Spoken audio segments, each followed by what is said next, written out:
일본의 한 작은 마을에서 시작된 충격과 공포의 세기말적 혼돈. 첫 번째는 히구친스키 감독의 2000년작 소용돌이입니다.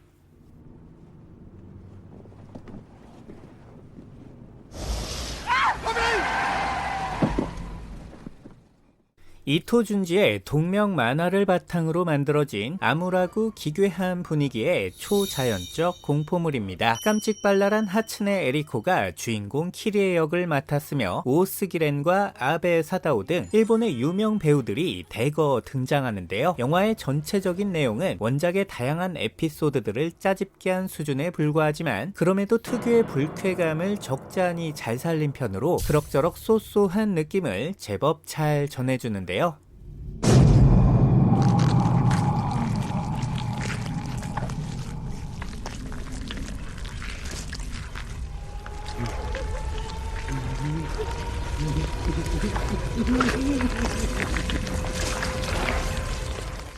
일본의 시골 마을 쿠로즈카 현. 어느 날부터인가 이 작은 마을에서 기이한 현상들이 벌어지기 시작합니다. 소용돌이에 푹 빠져 온갖 소용돌이 모양을 수집하던 중 결국 스스로 소용돌이가 되어버린 슈이치의 아빠.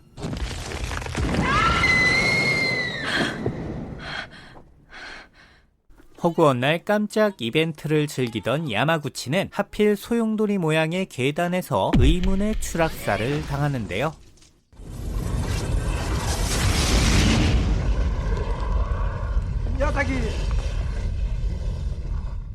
타인의 시선을 즐기던 관종 세키노는 머리카락 모양이 소용돌이 형태로 변화, 행동이 굼뜬 가타야마는 등 쪽에 소용돌이 무늬가 생기며 결국 달팽이 인간이 되고 맙니다. 이른바 소용돌이의 저주가 들이닥친 쿠로즈카 마을. 주인공 키리에는 샌님 같은 남친과 함께 탈출을 꿈꾸지만 이미 쿠로즈카 전체에 저주가 만연. 이 새끼도 어느새 저주에 휘말려 스쿠류바 뺨치는 현란한 개인기를 선보이게 되는데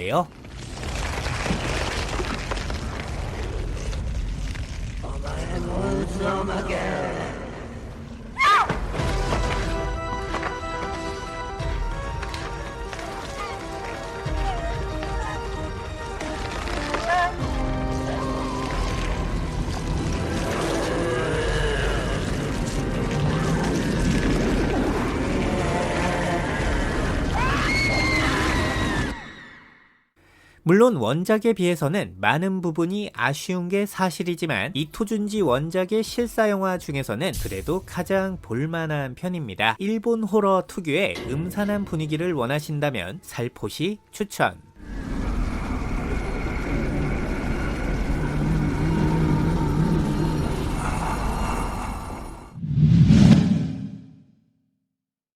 버섯을 먹고 버섯이 되어버린 버섯 괴물들의 습격. 다음은 혼다 이시로 감독의 1963년작 마탄고입니다.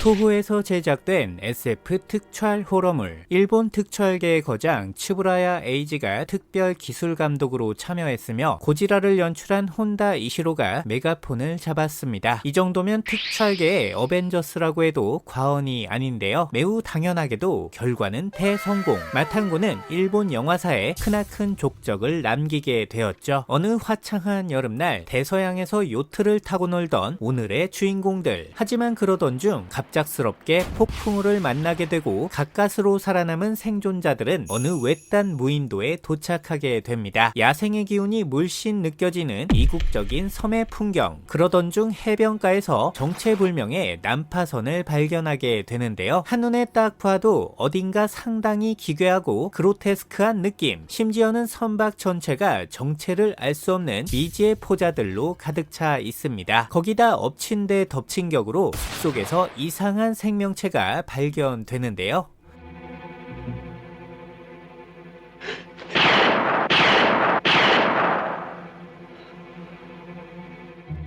일명 마탕고, 온몸이 균류로 이루어진 버섯 인간입니다. 왠지 스프에 넣고 끓여 먹고 싶어지는 느낌적인 느낌. 마리오한테 갖다주면 좋아서 죽을 것 같죠? 하지만 이들의 정체는 원래 인간으로서 섬에서 자라는 이상한 버섯을 먹은 뒤 버섯 인간으로 변하게 되었다는 설정입니다. 막판에는 섬 전체가 마탕고 천지로 돌변, 관객들을 꿈과 희망의 트러플 나라로 인도해 주는데요. 참고로 영화 속 마탕고들의 호탕한 웃음소리는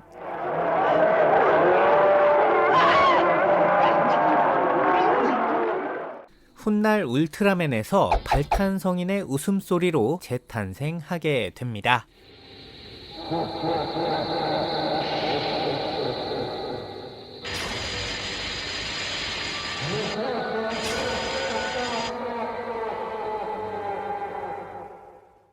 한낱 식재료에 불과했던 버섯 새끼들의 흉악한 다굴 액션, 그 달짝지근한 식품위생의 세계로 여러분을 초대합니다.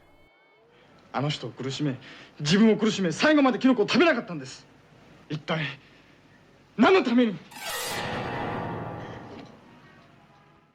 절대로 벗어날 수 없는 무시무시한 저주의 대물림. 다음은 나카시마 테츠야 감독의 2018년작 온다입니다. 파파.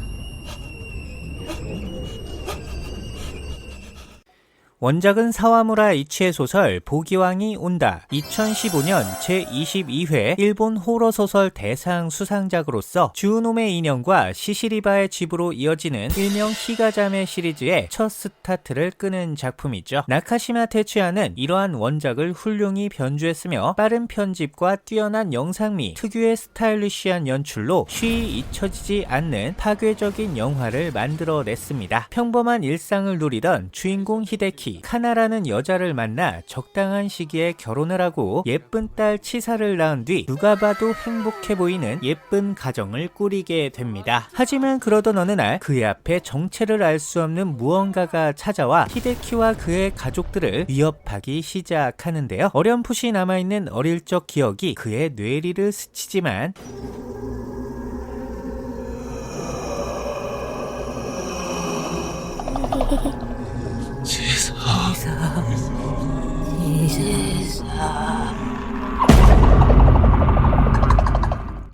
히데키는 그 어떤 것도 정확히 기억하지 못합니다. 일명 보기왕이라 불리우는 미지의 존재, 그것이 등장하면 어김없이 피와 살이 튀고 근처에 있던 누군가가 크게 다치거나 죽게 되는데요. 어설프게 힘을 과시하던 영능력자들은 보기왕에게 팔이 잘리고 어깨가 찢겨져 나갔으며 피를 토하면서 끔찍한 최후를 맞이하게 됩니다. 결국 영화 막판에는 세계관 최강의 무녀인 히가 마코토가 등장, 역대급 규모의 구판을 벌려 강력한 보기왕과 결전을 벌이게 되는데요. 인간의 힘으로는 도저히 맞설 수 없는 불가항력의 저주. 하지만 나카시마 테츠야는 정말로 무서운 건 보기왕이 아니라 그 보기왕을 불러오게 만들었던 인간들의 추악한 본성이라고 이야기합니다. 원작 소설과의 가장 큰 차이점도 바로 이 등장인물들의 변화된 성격, 그리고 내면이었죠. 저주와 귀신이 난무하는 심령 오컬트에서 반전의 반전을 거듭하는 심리 스릴러까지, 과연 보기왕의 진짜 정체는 대체 무엇이었을까요? 보는 내내 똥줄 타게 만드는 극강의 공포물 온다였습니다. あんた嘘つきやから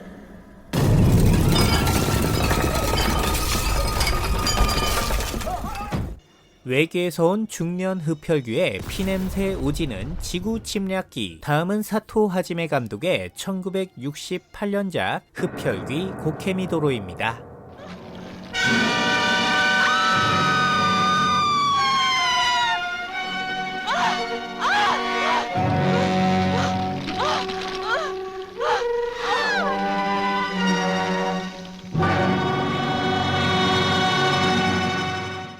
쇼치쿠에서 제작한 SF 호러물입니다. 주로 드라마 장르와 서민극만 제작하던 작은 회사에서 대체 무슨 바람이 불었는지 특촬 외주까지 맡겨가며 제작에 돌입. 결국 흥행에는 실패했지만 현재는 전설로 회자되고 있는 고전 명작입니다. 영화의 첫 장면은 일본 상공을 날고 있는 여객기의 모습. 참고로 이때 등장했던 붉은색 하늘은 훗날 쿠엔틴 타란티노 감독에 의해 영화 킬빌에서 오마주되기도 했는데요. 곧 테러리스트가 나타나 하이제킹을 시도. 설상가상 상공에 나타난 괴물체가 여객기와 충돌하며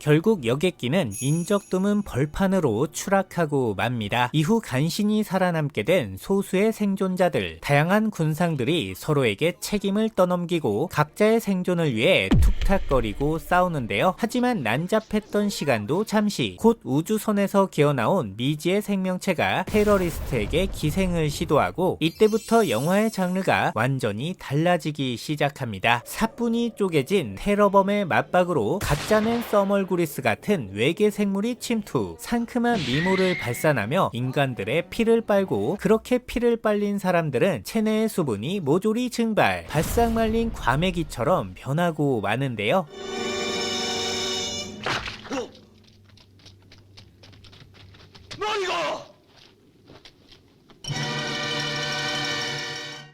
이들의 명칭은 고케미 도로, 목적은 지구 멸망으로서 서로 전쟁만을 일삼는 미개한 지구인들을 완전히 멸종시키는 것입니다. 고전적인 신체 강탈 SF와 흡혈귀 호러의 혼종으로 새로운 형태의 컬트 영화가 탄생하게 된 것인데요. 비록 영화의 특수 효과는 다소 조악한 편이었지만 놀랍게도 거기에서 우러나오는 날것의 투박함이 영화의 매력을 한층 더 배가시켜 줍니다.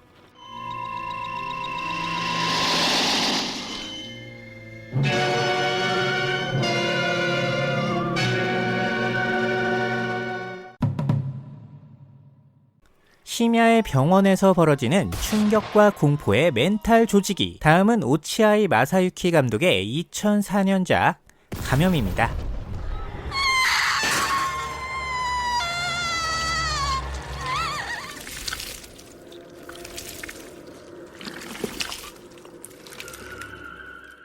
린과 주온의 연이은 성공으로 J-호러가 세상을 씹어먹던 2000년대 초반, 일본의 명 프로듀서였던 이치세 다카시게는 J-호러 시어터라는 공포영화 전문 제작사를 설립합니다. 이후 네노라는 최고의 감독들을 섭외하여 총 6편의 공포영화를 제작했는데요. 대표적으로 추루타 노리오의 예언, 시미즈 다카시의 환생, 구로사와 기요시의 절규 등이 있으며 그 중에서도 가장 처음으로 제작된 작품이 바로 오늘 소개해드릴 감염입니다. 영화는 오치아이 마사유키 본인이 연출했던 기묘한 이야기 TV 시리즈의 응급 환자라는 에피소드를 좀 더 확장하고 살을 덧붙여 새롭게 리메이크한 작품인데요. 하룻밤 동안 병원에서 벌어지는 미스테리한 사건들을 매우 음산하고 소름 끼치게 그려냅니다.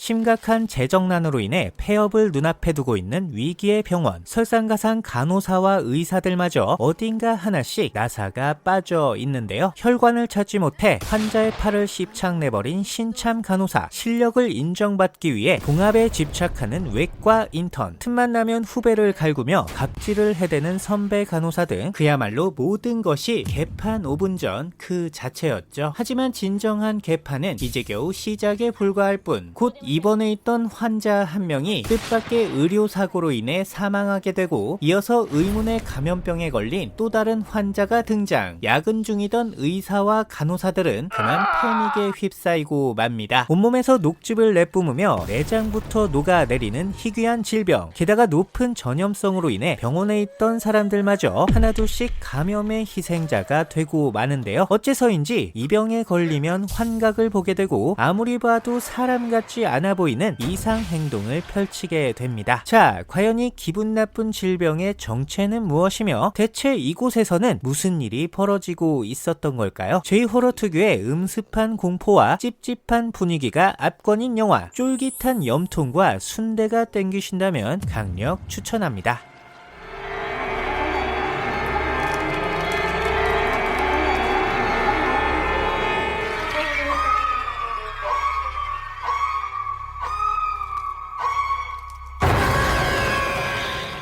예쁨과 기괴함이 공존하는 1985년생 우리 마누라 같은 영화. 다음은 오바야시 노부이코 감독의 1977년작 하우스입니다.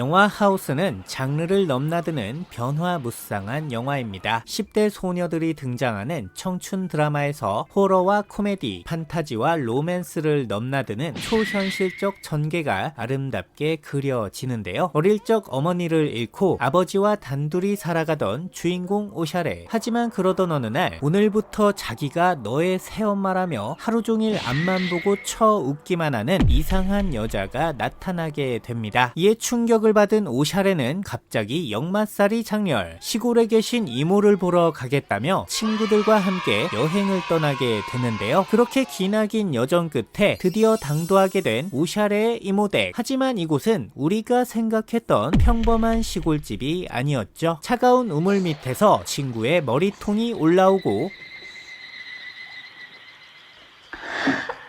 本当に綺麗。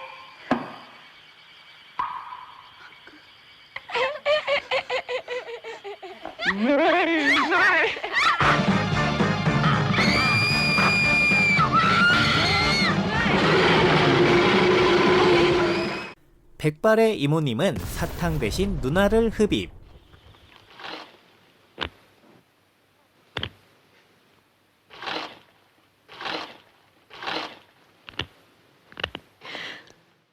살아있는 매트리스가 여고생을 덮치고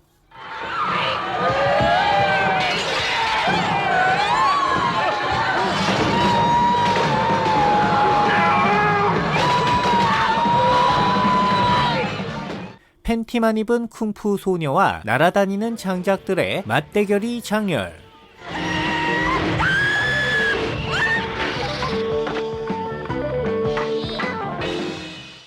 급기야는 그랜드 피아노가 사람을 잡아먹는 시대의 명장면이 등장하게 되는데요.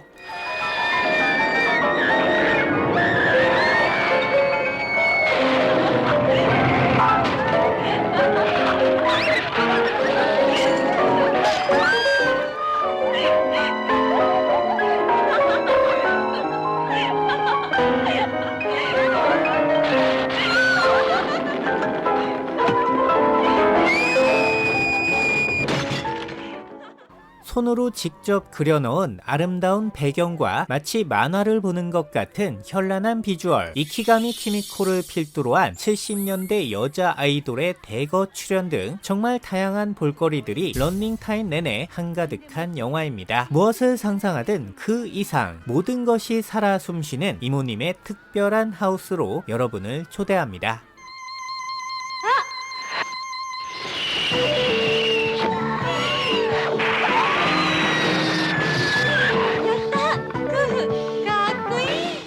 죽음을 예고하는 세상 불길한 메시지 알림. 다음은 미케 다카시 감독의 2003년작 착신 아리입니다.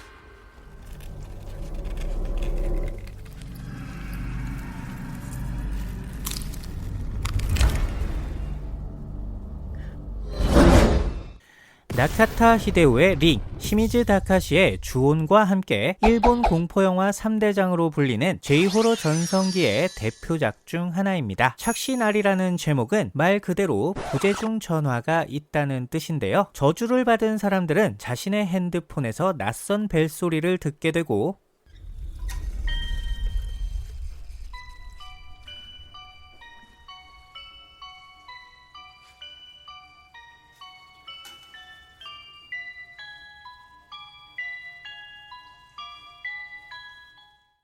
이때 받게 된 메시지를 통해 자신이 죽게 될 날짜와 시간, 장소 등을 통보받게 됩니다. 일단 한 번이라도 저주를 받게 되면 피할 수 있는 방법은 전무. 결국 희생자는 꼼짝없이 해당 날짜를 맞이한 뒤 메시지 내용 그대로 죽음을 맞이하게 되는데요. 여기서 희생자들의 공통점은 하나같이 알사탕을 입에 문 채 죽었다는 것, 그리고 사고 이후 자신의 폰에 저장된 지인들의 번호를 뒤져서 그중 한 명을 랜덤으로 선정, 다음 희생자로 낙점한다는 것이었죠. 만약 저주를 피한답시고 핸드폰을 버리거나 부셔버리면 언제 그랬냐는 듯 짠하고 등장. 핸드폰 주인에게 격렬한 멘붕을 선사합니다. 묻지도 따지지도 않고 영원히 끝나지 않는 저주의 연속. 그것이 바로 착신 아리의 진정한 공포였죠.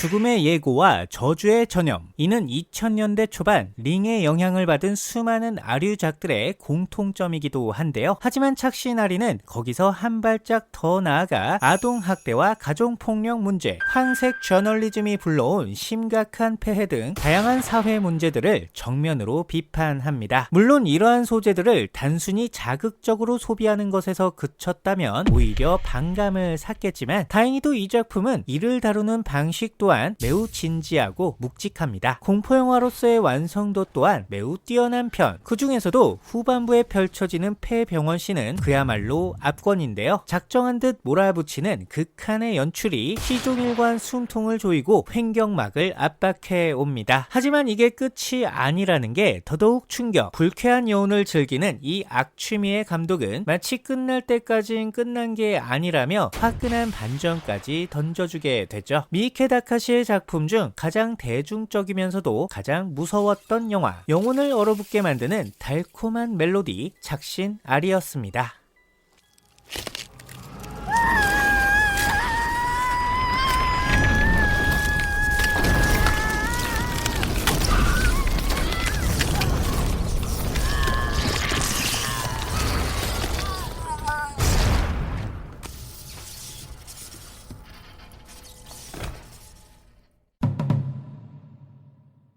전파를 통해 전염되는 최첨단 악령들의 등장. 다음은 구로사와 기요시 감독의 2001년작 회로입니다.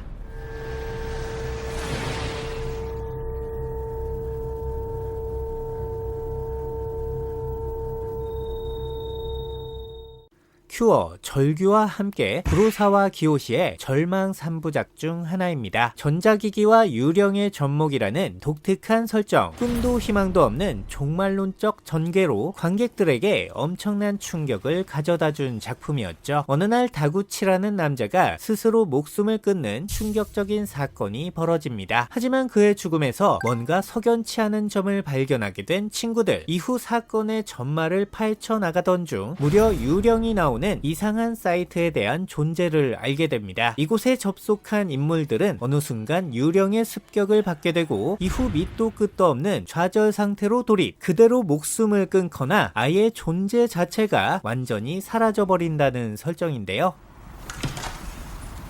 야베君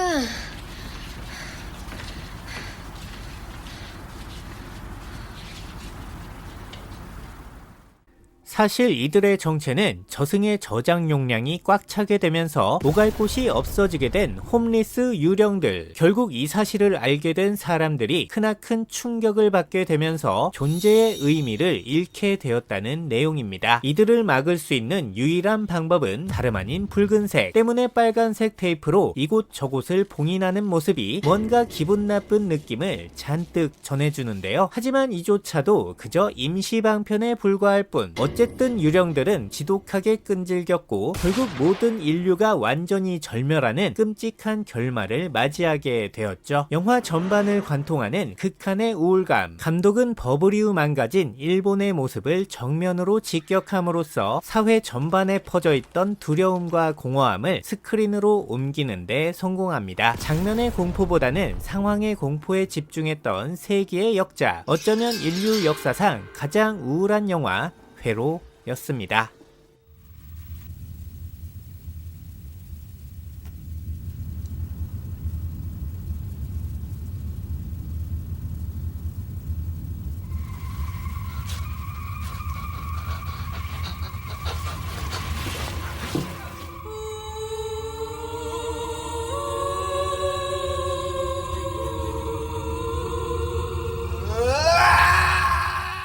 다중인격을 가진 소녀의 끔찍한 최면살인. 다음은 오치아이 마사유키 감독의 1999년작 최면입니다.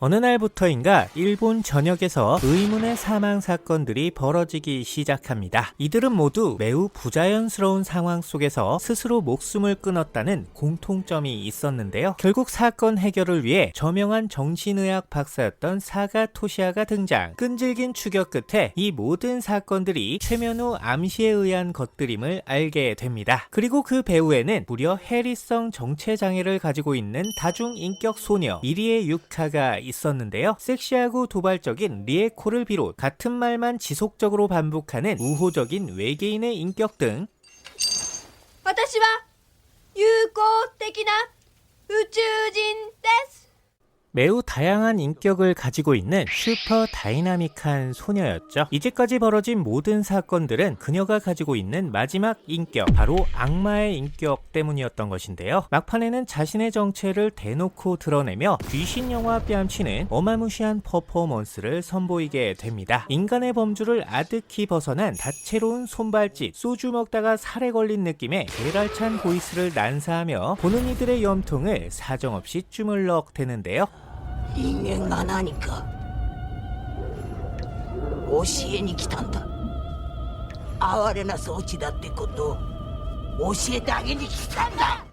고주파를 통해 암시를 거는 독특한 최면 스킬을 장착. 잠깐이라도 방심하게 되면 그대로 남은 인생과 작별을 고해야 합니다. 자, 과연 사가 토시아는 이리에 유카의 악마 인격을 물리치고 원래의 섹시한, 아니 순수한 그녀를 되찾을 수 있게 될까요? 최면 암시를 통한 살인이라는 독특한 설정, 거기에 다중인격이라는 흥미로운 요소가 가미되어 영화는 미친 몰입감과 극도의 긴장감을 선사합니다. 당대 최고의 배우였던 칸노미오의 열연도 감상 포인트. 뭔가 독특한 느낌의 J-호러를 원하신다면 강력히 추천합니다. 私と一緒に行こう。心を治しに行こう。 총 4편의 이야기로 구성되어 있는 옴니버스식 괴담 공포물. 다음은 고바야시 마사키 감독의 1964년작 괴담입니다.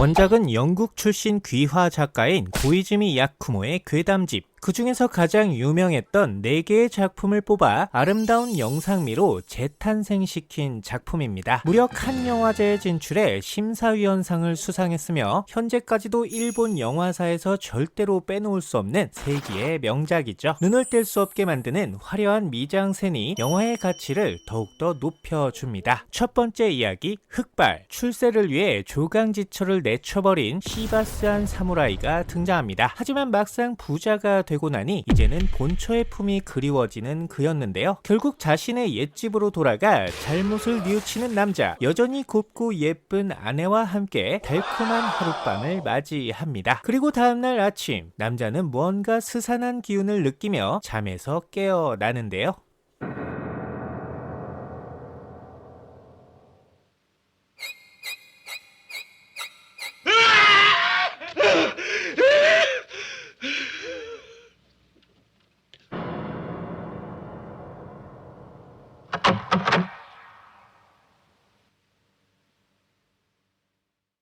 두 번째 이야기, 설녀. 너무나도 유명한 이야기죠. 눈 덮인 산속에서 조난을 당하게 된 주인공. 천만다행으로 설녀를 만나 목숨을 구하게 되지만 설녀는 남자에게 죽을 때까지 자신을 본 사실을 발설하지 말라며 살벌한 경고를 남긴 채 사라지고 맙니다. 이후 남자는 어느 아리따운 여성을 만나 결혼을 하게 되는데요. 알콩달콩을 올리브유로 볶아 제끼며 행복한 삶을 만끽하던 이 남자. 그렇게 한참의 시간이 흐른 뒤 그만 긴장이 풀렸는지 오래전 설녀를 만났던 이야기를 자신의 아내에게 털어놓게 됩니다. 하지만 남자의 말을 들은 아내의 반응은 정말 예상 밖이었는데요.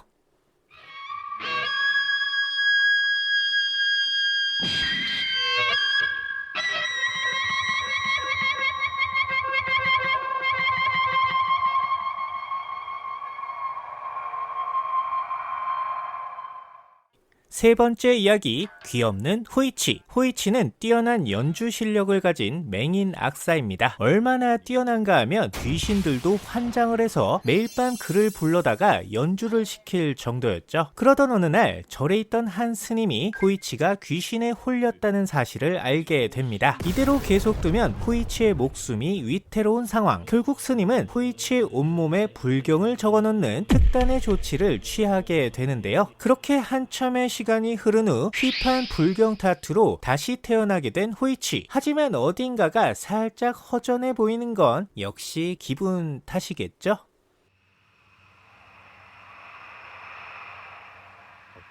미미가ある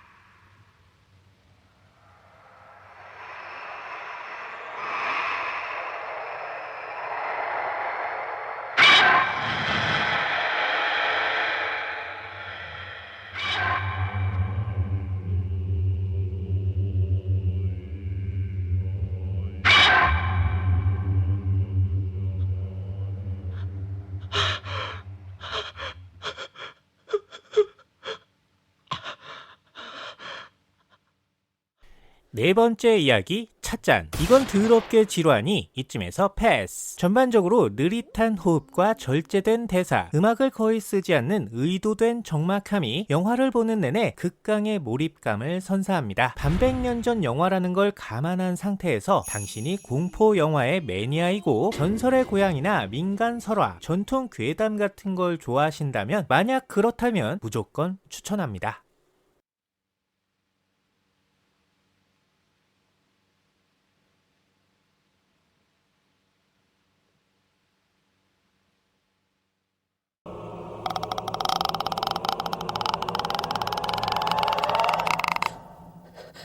신금을 울리는 성대 글귀로 전대미문의 공포를 선사했던 최강의 애엄마 귀신. 다음은 시미즈 다카시 감독의 2000년작 비디오판 주온입니다.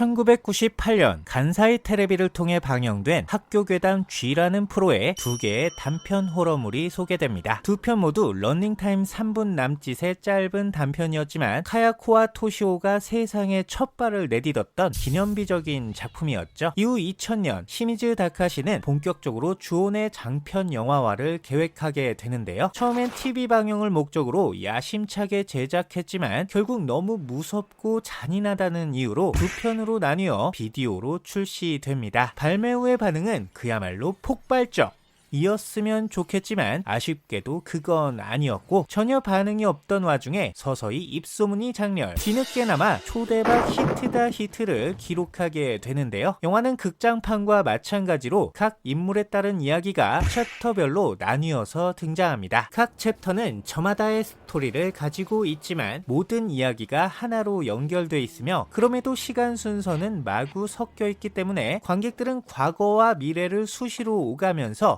주인공들의 혼란한 상황에 자연스럽게 동화되는데요.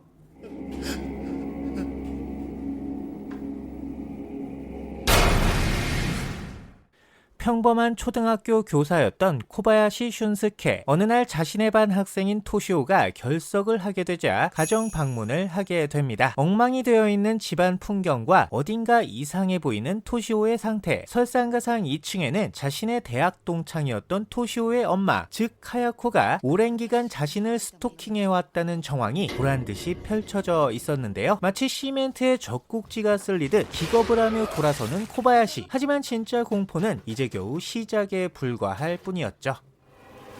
코바야시-kun.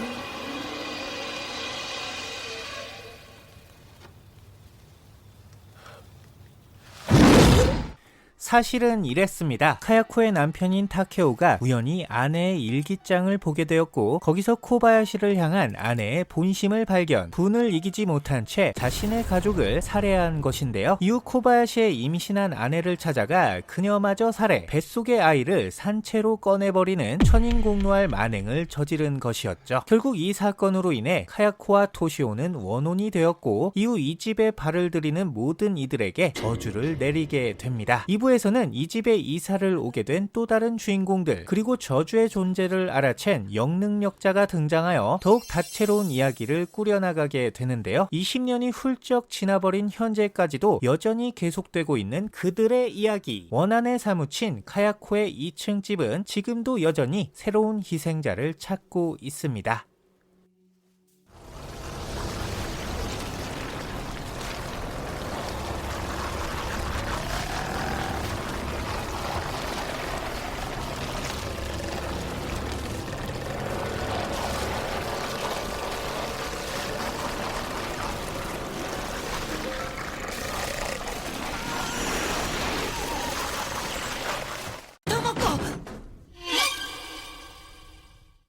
아시아를 넘어 세계로 뻗어나간 공포 영화계의 전설. 다음은 나카타 히데오 감독의 1998년작 링입니다.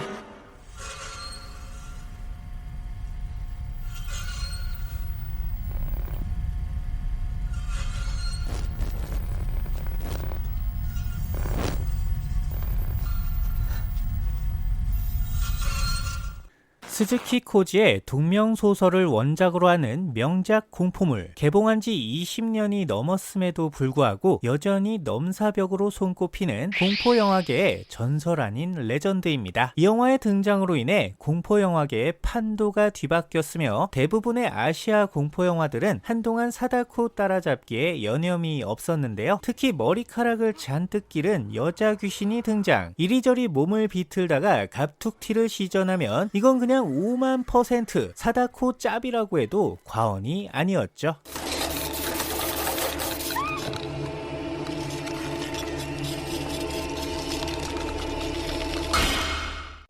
제목도 붙어있지 않은 비범한 비주얼에 왠지 혼자서 봐야 할 것 같이 생긴 낡은 비디오 테이프의 등장. 혹시나 하는 마음에 부푼 기대를 안고 비디오를 틀어봅니다. 하지만 거기서 흘러나온 장면들은 기대했던 노모, 아니 재미진 영상 대신 아스트랄한 분위기의 잡쓰레기 모음이었는데요. 하지만 실망하고 있을 때가 아니죠. 이제 당신은 사다코의 다음 희생양으로 낙찰된 것입니다. 일명 저주의 비디오. 감상 후 60만 4,800초 후에 사망 크리가 찾아온다는 충격과 공포의 저승행 하이 패스인데요. 이 저주에 걸리게 되면 일단 사진빨이 더러워지고 약속 시간에 맞춰 사다코가 등장. 1대1 압박 면접을 통해 찬송가 480장 천국에서 만나보자를 열창하게 해줍니다. 피할 수 없으면 죽어라. 이것이야말로 절대로 벗어날 수 없는 사다코의 저주였죠. J-호러 특유의 원인 모를 찝찝함, 심장에 다크서클 끼게 만드는 묘한 분위기가 관객들의 젖꼭지를 사정없이 후려칩니다. 사다코가 등장하는 마지막 5분은 역사의 길이 남을 최고의 명장면. 화면 속의 귀신이 TV를 통해 넘어온다는 충격적인 설정은 당시 영화를 보고 있던 모든 이들에게 영원히 잊지 못할 최고의 공포를 선사해 주었었죠. 자타공인, 현재까지도 최고로 손꼽히는 극강의 공포물입니다. 아직도 안 보신 분이 계시다면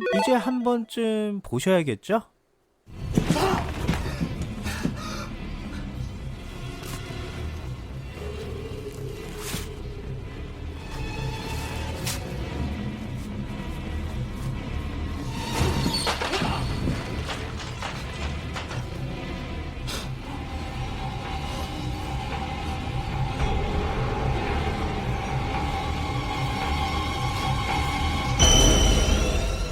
달콤살벌한 영화 이야기는 여러분의 꾸준한 스토킹과 불타는 애정으로 하루하루 연명합니다.